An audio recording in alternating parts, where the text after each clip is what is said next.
அண்ணன் சீமான் மாதிரி வாய்க்கு வந்து பேசணும் முடிவு பண்ணால் பேசலாம். நான் வந்து படையை அனுப்பி இலங்கையிலேருந்து மீட்பேன், ரெண்டிக்கு தனியாக நிற்கிறதுக்கு வாழ்த்துக்கள்னு. வெற்றி பெறவங்க தாங்க கூட்டணியை பற்றிலாம் கவலைப்படணும். தோக்கிறதுக்குனே கட்சி வச்சிருக்கவங்க 13 வருஷத்துல இத்தனை தேர்தல் செஞ்சு 8% உயர்ந்திருக்கிறாங்க. அதாவது இலங்கைக்கு எப்படி படை அனுப்பி கச்சத்தீவை மீட்பாரோ அந்த மாதிரி கனவு உலகத்தில் வேணா தமிழகத்துக்கு ஒரு எம்எல்ஏ இல்லை, ஒரு சேர்மன் கூட வர முடியாது. கடைசி வரையும் இந்த கதையா சொல்லி யாருக்காச்சும் செட்டிங் பண்ணி கமிஷன் வாங்கலாம், கலெக்ஷன் பண்ணலாம். அதுதான் என்டிகேயோட அதிகபட்ச லட்சியமா இருக்கும். மன்னர் குடும்பம் நான் சும்மா சொல்லலை. அண்ணன் வடிவேல் சொல்லுவார் பார்த்தீங்களா, கிணத்தை காணும்ட்டு. அந்த மாதிரி தான் அந்த 15,000 கோடியும் கிணத்தை காணும். எழுதி வச்சுக்கோங்கண்ணே. 2 டிஜிட்டில் உங்களுக்கு சீட்டு நீங்கள் வேணும்னு கேட்டிங்கன்னா உங்களுக்கு வெளியே அனுப்பிடுவாங்க. பொதுக்கூட்டத்திற்கு 3 மணி நேரத்துக்கு முன்னாடி கூட கூட்டணி மாறும். இதுதான் தமிழக அரசோட இது. 2020 நெரேட்டிவ் களம் வந்து ஜனநாயக ஆட்சி தரப்போற வெற்றி தலைவர் தளபதி வேணுமா? இந்த விஜய் சும்மா எதையும் சொல்ல மாட்டான். மன்னர் ஆட்சி நடத்தி கொண்டிருக்கிற இந்த திமுக வேணுமா? வேந்தர் டிவிக்கு வந்து என்னோட நன்றிகள்.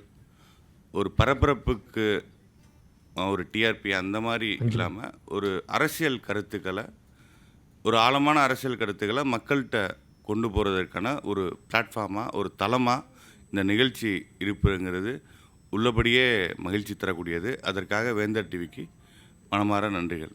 நன்றி சார். தலைப்பு 2026 களம் யாருடையது?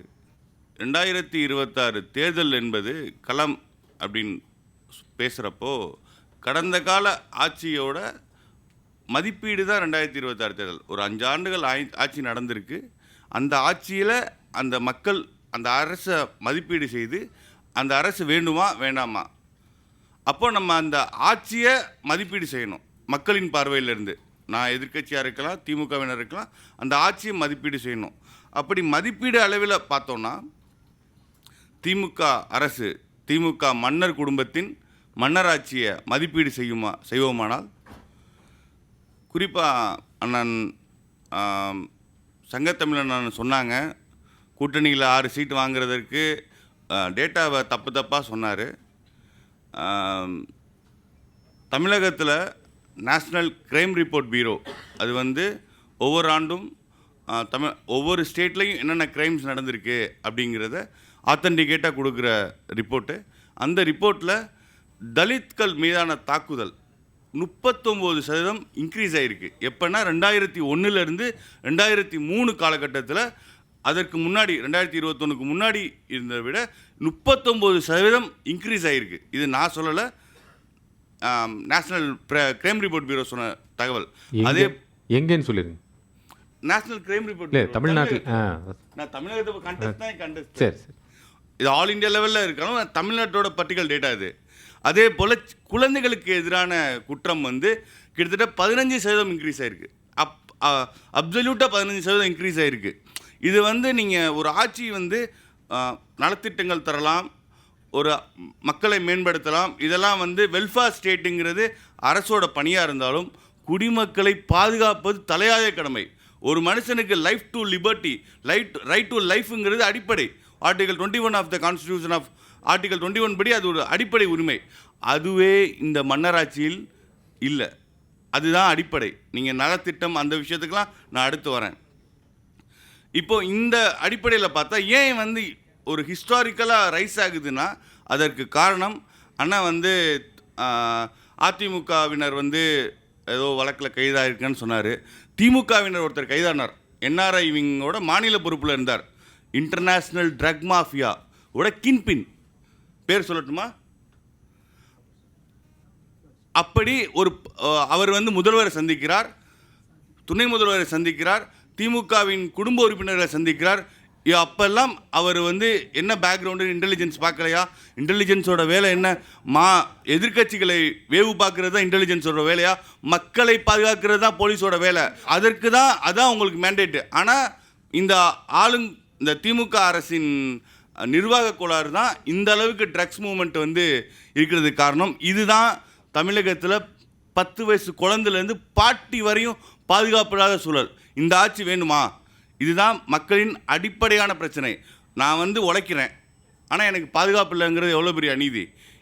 இதுக்கு தான் இந்த மன்னராட்சி வேணும். செகண்ட் திங் வந்து இன்னொரு மதிப்பீடுன்னு பார்த்தோம், வெல்ஃபேர் ஸ்டேட். நீங்கள் என்னென்ன சொல்லி ஆட்சி பொறுப்புக்கு வந்தீர்கள்? இந்த திமுக அரசு 2021 தேர்தலில் நீட் விலக்குன்னீங்க, ரகசியம் சொன்னீங்க. உங்களுக்கு தெரிந்த ரகசியம் எல்லாம் அண்ணன் கல்யாண சுந்தரம் அவர்கள் செய்தோன்னா மாமனும் மச்சானும் சேர்ந்து 30,000 கோடி கொள்ளையடிக்கிறது தான் உங்களுக்கு தெரிஞ்ச ரகசியம். சொன்னாங்களா சொல்லையாங்க? சொன்னார்கள். எங்கள் அப்பாவுக்கு ரகசியம் தெரியினார். உங்கள் அப்பாவுக்கு தெரிந்த ரகசியம் என்ன இப்போ சொல்லுங்கள். நீங்கள் உண்மையிலே நீங்கள் ஒரு அண்ணன் சீமான் மாதிரி வாய்க்கு வந்து பேசணும் முடிவு பண்ணால் பேசலாம். நான் வந்து படையை அனுப்பி இலங்கையிலேருந்து மீட்பேன். காமராஜர் வந்து 1954 பவருக்கு வர்றார். 1954 பவருக்கு வர்றார். ஆனால் ஐயா ஏபிஜே அப்துல் கலாம் அவர்கள் அந்த காலகட்டத்தில் அவர் காலேஜ் போயிட்டார். அவர் கட்டின பள்ளிக்கூடத்தெலாம் இவர் படித்தாங்கிறது வாய்க்கு வந்தவரை பேசுவதுன்னு என்டிகே பக்கத்தில், அதாவது அண்ணன் கூட வாழ்த்து சொன்னார், என்டிகே தனியாக நிற்கிறதுக்கு வாழ்த்துக்கள்னு. வெற்றி பெறவங்க தாங்க கூட்டணியை பற்றிலாம் கவலைப்படணும். தோக்கிறதுக்கே கட்சி வச்சுருக்கவங்க. என்டிகேக்கு எலெக்ஷன் முக்கியம் இல்லை, கலெக்ஷன் தான் முக்கியம். யார் கலெக்ஷன் அவர்களுக்கு செட்டிங் போடுவார்கள். 13 வருஷத்துல இத்தனை தேர்தல் செஞ்சு 8% உயர்ந்திருக்கிறாங்க. அதாவது இந்தியாவோட அரசியலமைப்பும் தெரியாது, இந்தியாவோட எலெக்ஷன் சிஸ்டமும் தெரியாது. என்னமோ வானத்திலேருந்து வந்த தேவதூதர்கள் மாதிரி பேசுவார்கள். இந்தியாவில் first past post electoral system இருக்குது. இந்தியாவில் ப்ரொபோஷனல் ரெப்ரசன்டேஷன் இல்லை. நீங்கள் பீகாரில் பார்த்தீங்கன்னா 37% ஓட்டு, நான் முடிச்சுக்கிறேன், 37% ஓட்டு வச்சுருக்காங்க. யார்? இந்தியா கூட்டணி. தேஜஸ்வி யாதவ் அந்த அணி வந்து 37% இருக்குது. என்டிஏ கூட்டணி 47% இருக்குது. டிஃபரன்ஸ் 10%. ஆனால் சீட் டிஃபரன்ஸை பாருங்கள், 202 35. They are routed. ஆனால் 37% மக்களோட வாக்கு என்னாச்சு? அப்போது அடுத்து வந்து நம்ம பங்காளி திமுகவுக்கு வருவோம்.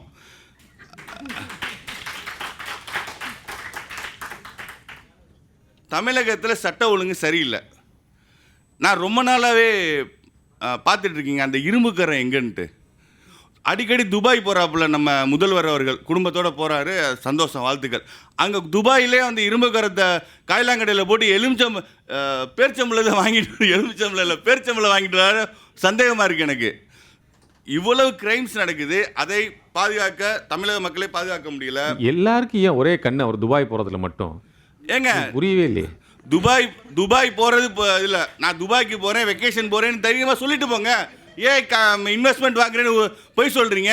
15,000 கோடி அண்ணன் ஃபாக்ஸ்கான் சொன்னார். அந்த மாதிரி தான் அந்த 15 MOA மட்டும் வரும், மெமரமெண்ட் ஆஃப் அண்டர்ஸ்டாண்டிங் மட்டும் வரும், இன்வெஸ்ட்மெண்ட் வராது.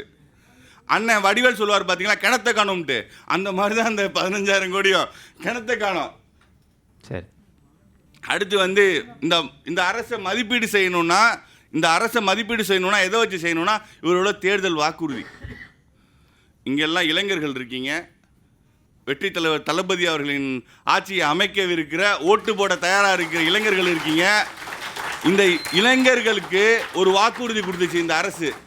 என்ன அரசு கொடுத்துச்சு? கல்வி கடனை தள்ளுபடி பண்ணுவேன்னு சொன்னாங்களே,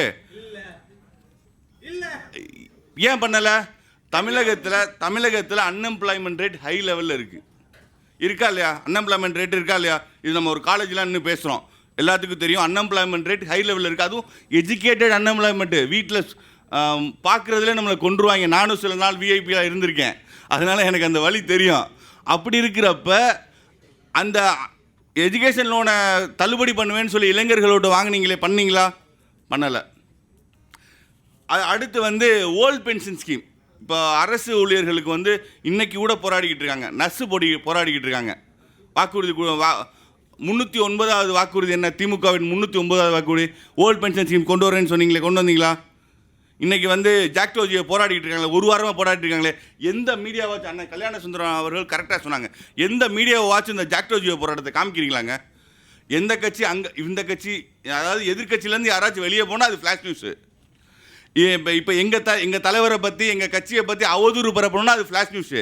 இல்லாத விஷயத்தை நாங்கள் எதுவுமே தப்பே பண்ணாட்டியும் எங்களை குற்றவாளி கூண்டில் ஏற்றுற இந்த ஊடகங்கள் வந்து ஒரு போராட்டம் நடக்குது தலைநகரில், ஜாக்டோஜியோ போராட்டம் நடக்குது, அரசு ஊழியர்கள் அந்த நர்சஸ் போராடுறாங்க, அந்த ஹெல்த் எம்ப்ளாயீஸ் போராடுறாங்க. எல்லாத்துக்கும் மேலே தூய்மை பணியாளர்கள். இன்றைக்கி நம்ம சுத்தமாக சென்னை நகர் 2 கோடி கிட்ட இருக்காங்க, சுத்தமாக இருக்கோன்னா அது காரணம் அவர்கள். தூய்மை பணியாளர்கள் பணி நிரந்தரம் கேட்டு போராடி கொண்டிருக்கிறப்ப தமிழகத்தின் சர்வாதிகாரி திரு ஸ்டாலின் அவர்கள் வந்து கூலி படத்திற்கு ரிவ்யூ போட்டு கொண்டிருக்கிறார். இந்த அளவில் தான் இந்த ஆட்சி இருக்குது. அதாவது மன்னர் குடும்பம் நான் சும்மா சொல்லலை.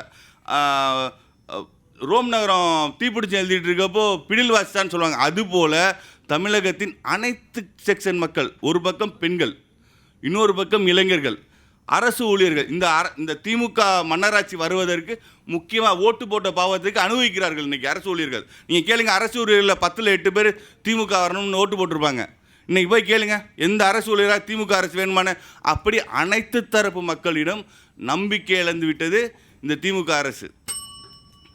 அடுத்து நான் இன்னும் ஆரம்பிக்கவே இல்லைண்ணே. அடுத்து ஓரணியில் தமிழ்நாடுன்னு ஒரு கதையாடலை, ஒரு பொய்யை ஆரம்பிக்கிறாங்க. குறிப்பாக பெண்கள் மீதான தாக்குதல் நடக்குது, குழந்தைகள் மீதான தாக்குதல் நடக்குது. குறிப்பாக ஷெட்யூல் கேஸ்டோட மக்கள் மேலே தாக்குதல் வந்து 39% இன்க்ரீஸ் ஆகிருக்கு. இதுதான் ஓரணியில் தமிழகமா? திமுக அமைப்பது ஓரணி அல்ல, மக்களுக்கு எதிரான ஒரு பாசிச அணி தான். ஏன் பாசிச அணின்னு சொல்கிறேன்னா, ஒரு போராட்டம் ஆர்ப்பாட்டம் என்று எதிர்க்கட்சிகள் கூட்டினா போஸ்டர் ஓட்டக்கூடாது, பேனர் வைக்கக்கூடாது, அடக்குமுறை செய்கிறது, போலீஸ்காரங்களை விட்டு எஃப்ஐஆர் போடுறது. ஆனால் திமுகவினர் வந்து ட்ரக்கு விற்கலாம், கஞ்சா விற்கலாம், அவர்களுக்கு பாதுகாப்பு இருக்குது இந்த அரசில். அடுத்து வந்து இந்த கூட்டணி பற்றி அருமை அண்ணன் தங்கத்தமிழன் அவர்கள் சொன்னார். என்னண்ணே சொன்னீங்க? 2 டிஜிட்டில் சீட்டானே தங்கத்தமிழண்ணே?